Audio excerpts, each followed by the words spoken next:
Hello everybody and welcome to my 31st VBA 2010 tutorial, and this tutorial is going to teach you how to pass values into a sub-procedure. Now, in the last tutorial I showed you how when we're changing strings up here you can't use them down here, so I kind of lied a little bit, and there's ways you can get around this in order to give your values of your strings from up here down into your side procedures down here. So there's two different ways. The first one I'll show you is how to pass the value of a variable. So I'm going to start using a different keyword instead of sub. I'm going to start using a keyword called function. And you don't actually need to yet. You can do this with subs as well.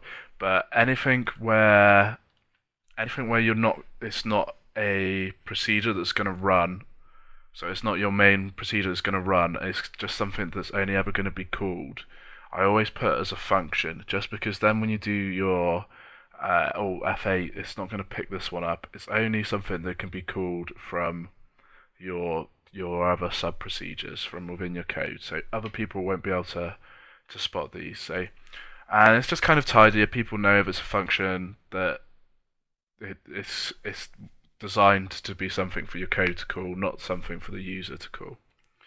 So that's just the first thing I'm going to do, and I'm going to call it a side function, I guess, just to make sure I'm not confusing anyone. So, side function. And get rid of that, because otherwise that will error.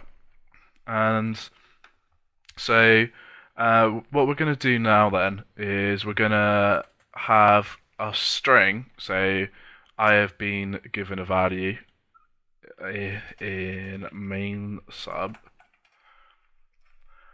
and then we're going to message box that out.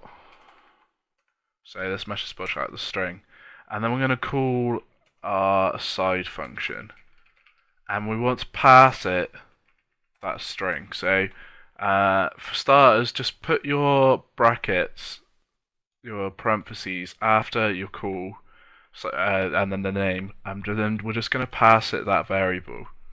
But that's not going to work at the moment because this function doesn't know it's going to take that variable. So what we're going to have to do is when we declare this function, we need to make sure that it's ready to take that string up there. So what we want to do is we want to put by val, which stands for by value, because we're going to pass the value of this string into here, and then we're going to call it a string.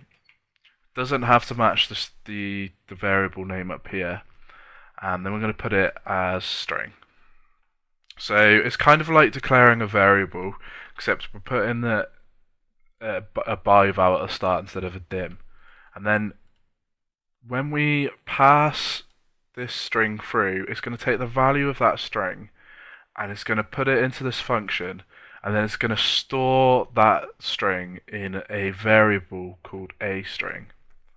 And then we're going to use that, we're going to message box it out, and then we're going to change the value of it. So we have changed the value of this string. And then when we go back into here, I just want to message box out string again. And the reason for that is I just wanted to show you that we're just passing the value of a string at this time, so we're not passing the actual variable.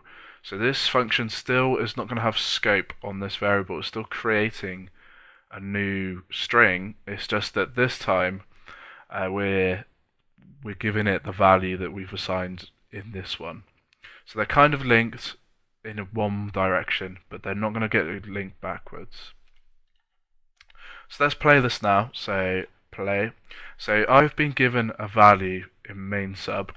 Then we press OK. I have been given a value in main sub. And then we press another one. I've been given a value in main sub.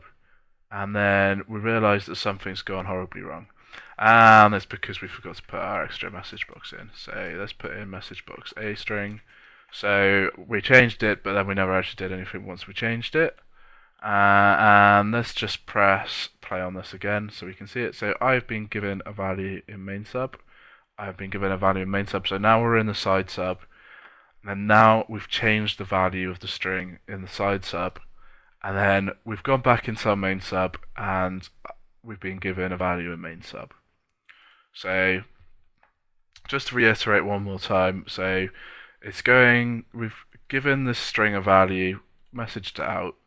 We've then called the decide function and passed the value of that string into here and created a new variable for this function to use with the same value as that variable. Just as a point to note, you don't actually have to pass a variable through. You can actually just type your string in here, and then if we play this, then you'll see that it's coming through as and then renaming it and then coming back to here. So you don't actually have to pass a variable, you can just pass through a value. That's it for now for passing just one value. In the next tutorial, I'm going to show you how you can pass multiple different variables through. So thanks for listening, and I hope to catch you in the next tutorial.